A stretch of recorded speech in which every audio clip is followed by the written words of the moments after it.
Hello everyone. This is the third and final tutorial of a mini-series focused on a small photo compositing project in Blender 4.3. In the previous two tutorials, we covered how to recreate the framing of the original photograph using the FSpy add-on and how to insert the 3D model with shadows and compositing using the Shadow Catcher tool. In this tutorial, we'll see how to modify the appearance of a 3D model in compositing with color correction, how to implement lens distortion, and how to retrieve the Shadow Catcher Pass information to process it separately. As with many of my other video tutorials, the PDF version of this tutorial is available for free download via the link in the description. This is also a great time to subscribe to the channel and turn on notifications so you won't miss the next video tutorials. Let's start with a rendered image and the compositing setup just as we left it at the end of the previous tutorial, with a hue saturation value node slightly desaturating the 3D model's rendering. On the rendering of the model alone, we can apply further adjustments and corrections, for example using a color balance node. In this node, we can modify the intensity and hue of the shadows, midtones, and highlights of the image using the lift, gamma, and gain controls, respectively. In this project, we can observe that the dark areas of the original image are not black. This is because the original light source is very close and very intense. For this reason, one adjustment we can make involves the lift channel, which controls the shadows, where we can slightly increase the intensity.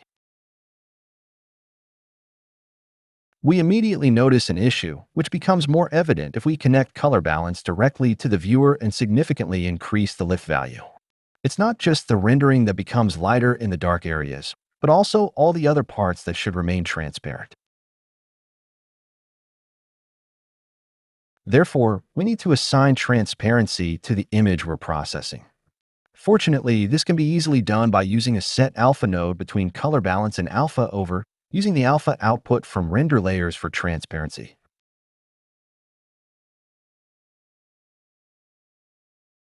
More generally, this set alpha node should be placed between the last rendering adjustment node and the alpha over node in the final compositing.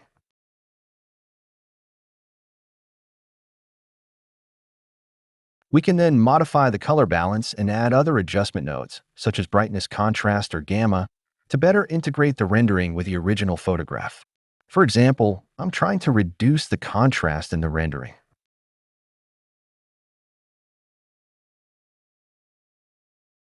If you want to make the rendering lighter or darker, I recommend using a gamma node instead of brightness or RGB curves. The gamma node applies a brightness correction that avoids pushing the lightest and darkest areas to pure white or pure black. Pure black and pure white correspond to values of 0 and 1, which can cause issues with further operations involving color addition or multiplication. To separately evaluate the effects of these adjustments on the original rendering, I'm grouping the nodes from hue to set alpha into a subgroup by selecting them and pressing the shortcut Ctrl-G.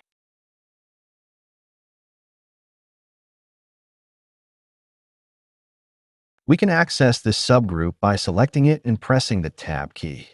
The same key can be used to exit the subgroup and return to the original node setup. This approach allows us to modify the color correction nodes more easily within the group while also making it possible to disable the entire group by pressing the M key, which serves as the shortcut for both mute and unmute, allowing us to evaluate the overall effect of the color correction on the original rendering. Here, I'm only showing a few basic examples, but adjustments to color, brightness, and contrast depend heavily on the specific project you're working on. A separate discussion is needed for the lens distortion operation, which allows us to distort the rendering to better integrate it with a photograph, where some lens-induced distortion is typically present. My recommendation is to place this node between the original rendering and other operations, such as the color correction subgroup, because the distortion will introduce an issue with transparency. This is noticeable even when using a low distortion parameter value.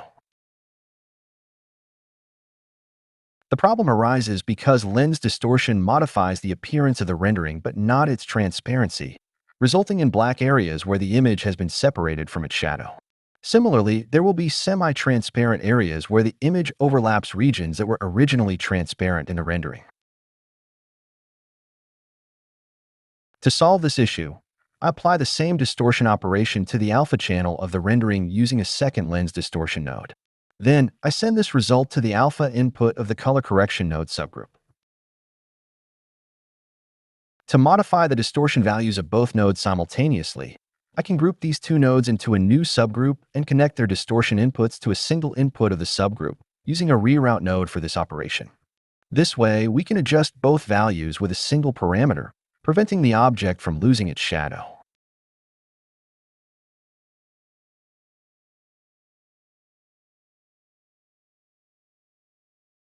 In the Group tab within a subgroup, we can also modify the names and colors of the input and output ports.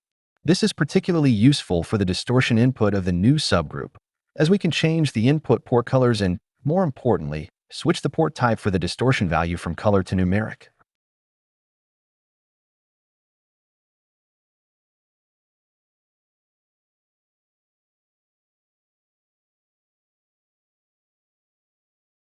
The names of node groups can be changed in the Node Properties tab of the group, with the group closed and selected. These small adjustments make it easier to work with node groups, especially in complex node setups or those rich in parameters.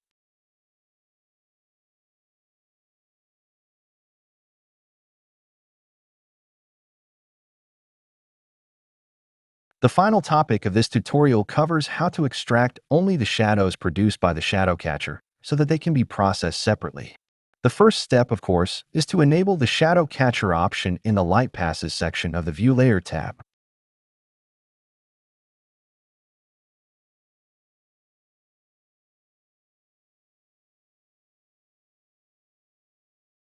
The tooltip for this option immediately tells us that this information will need to be multiplied with the background.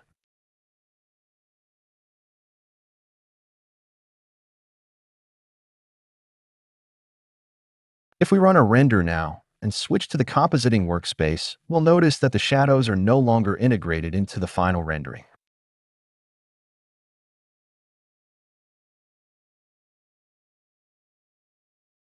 This happens because enabling that render pass separates the shadow catcher information from the rendering.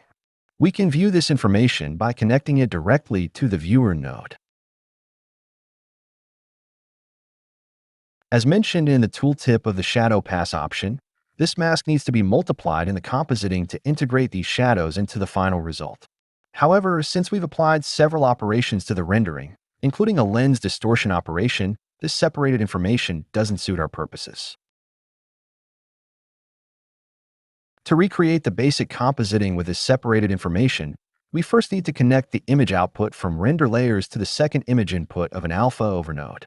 Then we'll connect the original photograph to the first image input of the alpha over node. Now we need to multiply the output of alpha over with the information from the shadow catcher using a color mix node set to multiply mode, with shadow catcher connected to the second image input and the factor parameter set to 1. This will give us the initial compositing, with the object and its shadows integrated into the original photograph.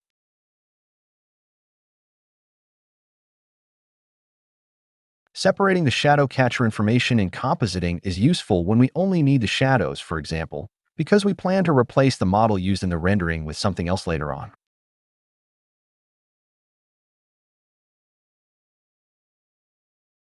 For our purposes, the shadow catcher render pass should not be enabled, as we want that information already integrated into the output image from render layers.